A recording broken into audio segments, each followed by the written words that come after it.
آپ کوئی بات کریں گے؟ جی بالکل ضرور. میں تھوڑا سا آپ کو بریف کر دوں کہ میں نے کوشش کی تھی کہ تمام پارلیمنٹری لیڈرز ان کو جو کمیٹی ہے اس کے اندر میں ان کو ان پٹ کے لیے بھیجوں، اور آپ سب وہاں گئے تھے. تو اس لیے ایون دین میں چاہتا ہوں کہ چونکہ آپ کا پوائنٹ آف ویو یہاں بھی آپ نے دینا ہوگا تو کوشش کریں کہ بہت پریسائز طریقے کے ساتھ. Thank you. یہ ابھی ہی واز آن دا فلور. جناب چیئرمین،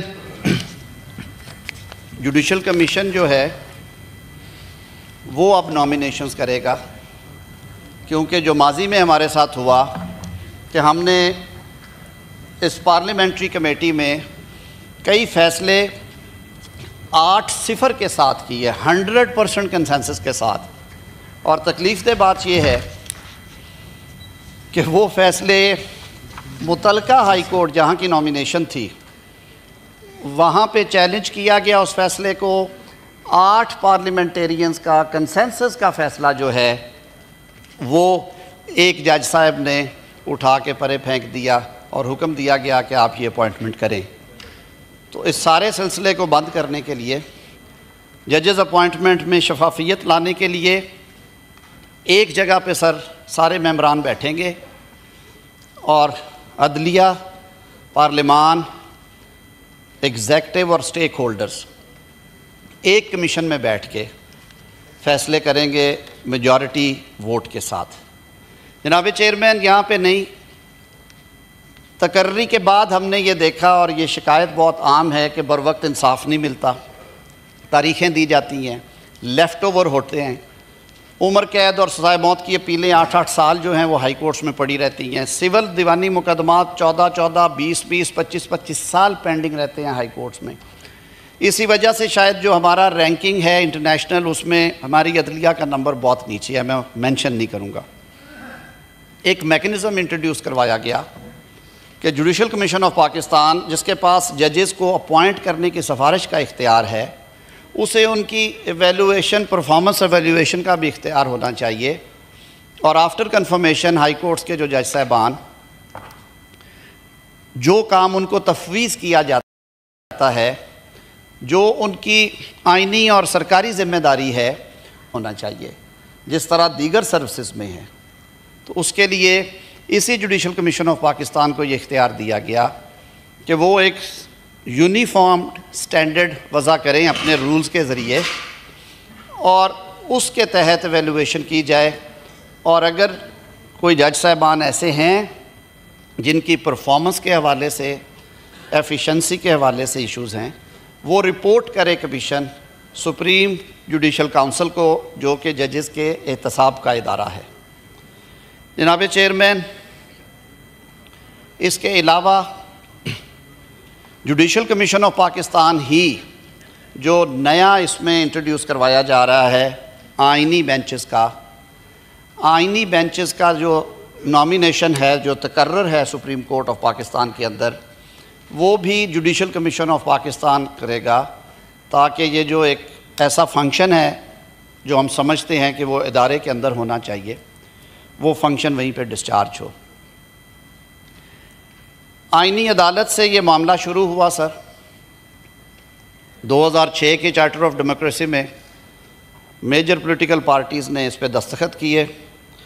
شہید محترمہ بے نظیر بھٹو صاحبہ اور میاں نواز شریف صاحب نے اس کے لیے تحرک کیا، اور یہ ایک پینڈنگ ایجنڈا تھا جس پہ چیئرمین پاکستان پیپلز پارٹی بلاول بھٹو زرداری صاحب نے اس دفعہ آواز اٹھائی، اور انہوں نے کہا کہ اگر ہم آئینی ترامیم لانا چاہ رہے ہیں تو ہمیں آئینی عدالت کا قیام بھی کرنا چاہیے. اس پہ کئی سٹیک ہولڈر سے کیا. میں خود بار باڈیز کے سامنے پیش ہوا، 3.25 گھنٹے میرا انٹریکشن رہا.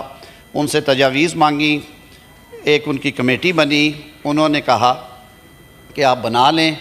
ایج کے حوالے سے بہت سارے طبقات سے یہ بات آئی کہ آپ عمر کی حد وہی رکھیں جو سپریم کورٹ کی ہے، تاکہ کسی کو فیور یا وہ چیز نظر نہ آئے. حالانکہ میں آن ریکارڈ ہوں، جو پروپیگنڈا کیا گیا، جو ایک بیانیہ بنایا گیا کہ یہ جو موجودہ چیف جسٹس ہیں ہمارے جناب محترم قاضی فائز عیسیٰ صاحب، شاید ان کو تقرر کرنے کے لیے کیا جا رہا ہے۔ میں آن ریکارڈ یہ بات کر چکا ہوں، آج پھر دہراؤں گا، امانت ہے میرے پاس۔ میری آفیشیل کیپیسٹی میں ان سے 3 ملاقاتیں ہوئیں ان 6 مہینوں میں۔ انہوں نے ہر دفعہ مجھے کہا کہ وہ کسی قسم کی ایکسٹینشن میں انٹرسٹڈ نہیں ہیں، وہ اپنی مدت پوری کر کے چلے جائیں گے۔ آپ اگر ٹینیور مقرر کرنا چاہتے ہیں، کوئی پینل مقرر کرنا چاہتے ہیں، کوئی نئی عدالت بنانا چاہتے ہیں، کچھ بھی کرنا چاہتے ہیں تو وہ میرے بعد لاگو ہوگا۔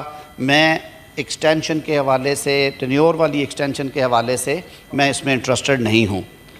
جناب چیئرمین، سپریم کورٹ میں آئینی بینچز کے حوالے سے اس میں امینڈمنٹ پرپوز کی گئی ہے تاکہ جو سپریم کورٹ کی اوریجنل جورسڈکشن ہے، جس کا ماضی میں بے تحاشا غلط استعمال ہوا ہے، میں یہ ہمت کر کے، جرت کر کے یہ بات کہوں گا اور افسوس کے ساتھ کہوں گا، اور پرسن ٹو پرسن فرق پڑا ہے کہ ایک چیف جسٹس صاحب آئے، انہوں نے دروازے کھول دیے اور سینکڑوں کی تعداد میں سو موٹو کیسز جو ہیں ان کی یلغار ہو گئی عدالت میں۔ کچھ ادوار ایسے بھی آئے جن میں بالکل امن رہا۔ فیصلوں میں ہم نے دیکھا کہ تضاد آیا۔ سر، 184 کے اختیار کو استعمال کرتے ہوئے اور دیگر آئینی اختیارات استعمال کرتے ہوئے میں معذرت کے ساتھ یہ کہنے سے نہیں رکوں گا کہ ہماری عدالت عظمیٰ نے کروڑوں پاکستانیوں کے الیکٹڈ وزرائے اعظم کو گھر بھیجا۔ جناب چیئرمین، آپ خود اس کا شکار ہوئے۔ قائد مسلم لیگ نون میاں نواز شریف صاحب کو جس طرح سے بھجوایا گیا گھر، آئینی طریقہ آرٹیکل 95 میں ہے وزیر اعظم کو رخصت کرنے کا، اور ہم نے وہ اختیار کیا اور ووٹ کی طاقت سے وزیر اعظم تبدیل کیا ہم نے 2022 میں۔ لیکن اس عدالتی طریقے کو ہم نہیں مانتے۔ یہ بند دروازوں کے پیچھے جو معاملے ہوتے ہیں ہم انہیں نہیں مانتے۔ ان شکایات کو سامنے رکھتے ہوئے، تاریخ سے سبق سیکھتے ہوئے، جناب چیئرمین، ہم نے جو آئینی بینچ ہے، آئینی عدالت سے آئینی بینچ تک، اس کے لیے ہمارے دوست کامران مرتضیٰ صاحب ابھی ہاؤس میں آ جاتے ہیں، وہ بہتر جانتے ہیں۔ انگیجمنٹ ہوئی بلاول بھٹو زرداری صاحب کی کراچی میں، اس کے بعد دوسری نشست ہوئی لاہور میں۔ میاں نواز شریف صاحب نے انوائٹ کیا سب کو، جس میں صدر پاکستان، وزیر اعظم پاکستان، دیگر زعماء بھی شریک تھے، اور یہ طے کیا گیا کہ آئینی عدالت کی بجائے عدالت کے اندر ہی آئینی بینچز تشکیل کر دیے جائیں۔ اور یہ تجویز اپوزیشن سے بھی آئی تھی، علی ظفر صاحب بیٹھے ہوئے ہیں، انہوں نے برملا کہا تھا کہ آئینی بینچز تشکیل دے دیے جائیں، ہمیں اعتراض نہیں ہوگا۔ ہم نے کنسنسس ڈیولپ کرنے کے لیے، اس میں خوبصورتی لانے کے لیے یہ بات بھی مانی، اور چیئرمین بلاول بھٹو اپنے اس مطالبے سے پیچھے ہٹتے نظر آئے، اور انہوں نے کہا اگر کنسنسس ہوتا ہے تو بسم اللہ، ہم ضرور کریں گے۔ تو آئینی بینچز کا قیام کیا جا رہا ہے، جو سپریم کورٹ کی اوریجنل جورسڈکشن ہے وہ ایکسرسائز کریں گے۔ 184 میں، 186 میں جو جورسڈکشن دی گئی ہے، جو ایڈوائزری ان نیچر ہے، جو ان کی اوریجنل جورسڈکشن ہے، جس میں یہ سو موٹو میں عام زبان میں کہہ رہا ہوں، وہ بھی آتے ہیں، اور اس کے ججز کی نامینیشن میں نے عرض کی وہ بھی جوڈیشل کمیشن آف پاکستان کرے گا تاکہ براڈ بیس کنسنسس ہو۔ چیف جسٹس آف پاکستان کی تقرری اور چیف جسٹس آف پاکستان کا میعاد عہدہ، ماضی میں سر ہم نے دیکھا کئی 1-2 ادوار ایسے آئے جہاں پہ چیف جسٹس صاحب کا میعاد تھی وہ 6 سال، 7 سال، 5 سال تھی۔ میں تفصیلات میں نہیں جاؤں گا، اس کے جو ثمرات ملے وہ ہم سب کے سامنے ہیں۔ تو اس میں یہ سجیسٹ کیا گیا ہے کہ چیف جسٹس آف پاکستان جس طرح باقی بہت سارے عہدے جو ہیں آئینی عہدوں سمیت، وہ ان کو اپر لیمٹ، اس میں اپر کیپنگ کر دی گئی ہے، میعاد سے جوڑ دیا گیا ہے۔ تو چیف جسٹس آف پاکستان کی جو میعاد ہوگی وہ 3 سال کے لیے ہوگی، تقرر ہوگا ان کا، اور تقرر ہوگا 3 سینئر موسٹ جج صاحبان جو اویلیبل ہوں گے سپریم کورٹ کے at the time of retirement of the outgoing chief justice, تو ان کو نکال کے جو 3 سینئر موسٹ ججز ہوں گے ان میں سے ایک لیے جائیں گے۔ یہ کیوں کیا گیا؟ جوڈیشل کمیشن آف پاکستان کے صوبائی چیپٹرز ڈال کے 1 سال یہ ایکسرسائز کی گئی کہ جو سینیورٹی کا پرنسپل ہے دیگر اور امور کے ساتھ ساتھ وہ کریں یا کچھ اور کریں۔ تو اس سامنے رکھتے ہوئے سر اس میں یہ طے کیا گیا کہ ہائی کورٹس میں پہلے 3 ججز میں سے ایک کا تقرر کیا جائے گا چیف جسٹس کے لیے، اور سپریم کورٹ کی اگر کوئی ویکینسی آتی ہے تو بھی 3 سینئر موسٹ میں سے کنسیڈریشن ہوگی، اور ہم نے اس کا عملی مظاہرہ کیا۔ لاہور کی اپوائنٹمنٹس فرسٹ 3 کے پرنسپل پہ ہوئیں۔ تو اس کو میں سمیٹتے ہوئے یہ عرض کروں گا کہ چیف جسٹس پاکستان کی تقرری بھی اب سینئر موسٹ کی بجائے 3 سینئر موسٹ کے درمیان ہوگی، اور اس کو تقرر وزیر اعظم صاحب نے یہ اختیار چھوڑا، یہ اختیار پارلیمان کو دیا، اور ایک 12 رکنی پارلیمانی کمیٹی تشکیل دی گئی جو پرپوز کی گئی ہے، جس میں اپوزیشن اور حکومت شامل ہے۔ وہی فارمولہ جو ہم پہلے کرتے ہیں، جیسے الیکشن کمیشن ہے، باقی جگہ ہیں، یہاں پہ ہم نے انہیں کہا کہ وہ متناسب نمائندگی کے تحت پارلیمانی لیڈران ان کو اپوائنٹ کر دیں گے، اور وہ 2/3 اکثریت سے، صرف اس وجہ سے کہ کنسنسس بیسڈ ڈیسیجنز ہوں، سمپل میجورٹی نہ ہو، سارے مل کے کریں ہم، تو وہ 12 رکنی کمیٹی جو ہے وہ 2/3 کے ساتھ چیف جسٹس کے نام پہ اتفاق کرے گی۔ پہلے نمبر پہ کرتے ہیں تو وزیر اعظم صاحب وہ سمری بھجوا دیں گے صدر صاحب کو، دوسرے نمبر پہ کرتے ہیں، تیسرے پہ جاتے ہیں، سو آن، تو وہ اس طرح سے ہو جائے گا۔ ایک بہت بڑا کام ہوا سر، ہمارا بہت بڑا چیلنج ہے انوائرمنٹ کا اس وقت۔ یہ میرے خیال میں ہم وہ جنریشن ہے، اگر ہم نے کچھ نہ کیا تو شاید یہ پلانٹ ہمیں معاف نہ کرے۔ سر اقوام متحدہ نے بھی کہا ہے کہ یہ اب اس کو ساری دنیا ایک ریڈ بٹن دبایا ہوا ہے، شہری رحمان صاحبہ بیٹھی ہیں، ان کی اور کچھ دیگر ساتھیوں کی اور اٹارنی جنرل صاحب کی تجویز تھی کہ یہ ویک اپ کال دینے کا ٹائم ہے اور ریاست کو جاگنا چاہیے۔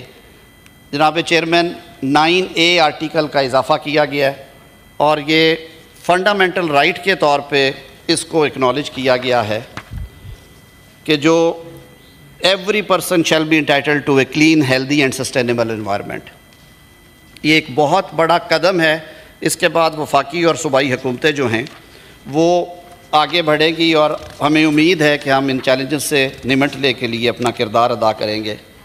جناب چیئرمین، اسی طرح صوبوں میں بھی کانسٹیٹیوشنل بینچز کی گنجائش پیدا کی گئی ہے، ہائی کورٹس میں اور اسلام آباد ہائی کورٹ میں، اور اس کا بھی وہ سارا طریقہ کار اسی طرح دے دیا گیا ہے۔ ان کا تقرر بھی جوڈیشل کمیشن آف پاکستان کرے گا، لیکن صوبائی خود مختاری کو سامنے رکھتے ہوئے، حالانکہ یہ وفاق کا رائٹ ہے اس پہ انیکٹ کرنا، اسی لیے ہم کر رہے ہیں۔ صوبوں کو ہم نے کہا ہے کہ اگر آپ یہ طریقہ کار اپنانا چاہیں تو اس صوبے کی صوبائی اسمبلی ٹوٹل ممبرشپ کے 51% کے ساتھ، اور اسلام آباد ہائی کورٹ کے کیس میں جو پارلیمان ہے ہماری، وہ 51 ووٹس کے ساتھ یہ ریزولوشن پاس کرے گی، اور وہ طریقہ کار اپنا لیں گے۔ ہمارے JUI کے دوستوں نے اس میں ہم سے مشاورت کرنے کے بعد سینیٹر کامران مرتضیٰ صاحب نے 5 امینڈمنٹس آج داخل کرائی ہیں، جو کہ وہ ون آفٹر انادر پیش کریں گے اپنے نمبر پہ۔ جی نہیں سر، وہ کلاز بائی کلاز آئے گا نا، ہماری آپ کی تو ہے ہی نہیں سر۔ ہم نے ایک کنسنسس ڈیولپ کیا، ان 5 جو کلازز ہیں ان کے اوپر بھی ہمارا اتفاق رائے ہے۔ کابینہ نے بھی مجھے آتھورائز کیا کہ سب کا اتفاق رائے کیونکہ ہوا تھا اس پہ، تو ہم ان 5 کلازز کو، جن میں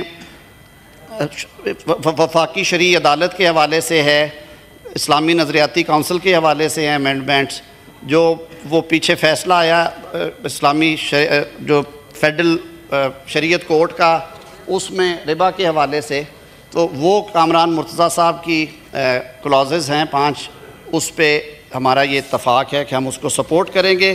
سر یہ اس کے خد و خال تھے، کچھ چھوٹی چھوٹی امینڈمنٹس ہیں جو آپ کے سامنے آئیں گی، ٹائم ٹو ٹائم اس کو ایکسپلین کر دیں گے اگر کسی کو اس پہ کوئی بات کرنا ہو۔ میری سر یہ استدعا ہوگی اس ایوان سے کہ ہم سارے ایک اچھی نیت کے ساتھ ہم نے کام شروع کیا تھا، ہماری یہ خواہش تھی کہ اپوزیشن کے تمام ساتھی اس میں ساتھ دیں۔ بارکیف ہم شکر گزار ہیں مولانا فضل الرحمان صاحب کے اور ان کے اراکین پارلیمان کے کہ انہوں نے ہمارے ساتھ مل بیٹھ کے انگیجمنٹ کے بعد جو مسودہ فائنل کیا وہ اس پہ ایگری کی، اور انہوں نے کہا کہ آج ہم اس کو ووٹ کریں گے۔ میں سارے ایوان سے یہ استدعا کروں گا کہ آج جو بل پیش ہونے جا رہا ہے اس کو پاس کیا جائے۔ پاکستان کے نظام انصاف کو سست روی سے نکالنے کے لیے، عام آدمی کو انصاف فراہم کرنے کے لیے، جلد اور سستا انصاف فراہم کرنے کے لیے اور شفافیت لانے کے لیے یہ چیزیں کی گئی ہیں۔ وزیر اعظم نے، حکومت نے اپنے کئی اختیارات چھوڑے ہیں اس پہ، لیکن پارلیمان کو، اس ایوان کو مضبوط کیا ہے۔ اور مجھے یہ کہنے میں کوئی شک شبہ نہیں ہے کہ فریمرز نے جب کانسٹیٹیوشن بنایا تھا تو آرٹیکل 239 میں ایک میکنزم دے دیا تھا کہ آئینی ترمیم 2/3 اکثریت سے ہوگی، اور اس میں یہ بھی لکھ دیا تھا کہ فار ریموول آف ڈاؤٹس ہم یہ کہہ دیتے ہیں کہ پارلیمان کے اختیار پہ کہ وہ کانسٹیٹیوشن میں کون سی ترمیم کر سکتی ہے یا کون سی نہیں کر سکتی کوئی قدغن نہیں ہے۔ یہ وہ ایوان ہے جو آئین بنایا جس نے، اور اسی ایوان کو یہ اختیار ہے کہ وہ آئین میں تبدیلی کرے، تحریف کرے، ایجاد کرے۔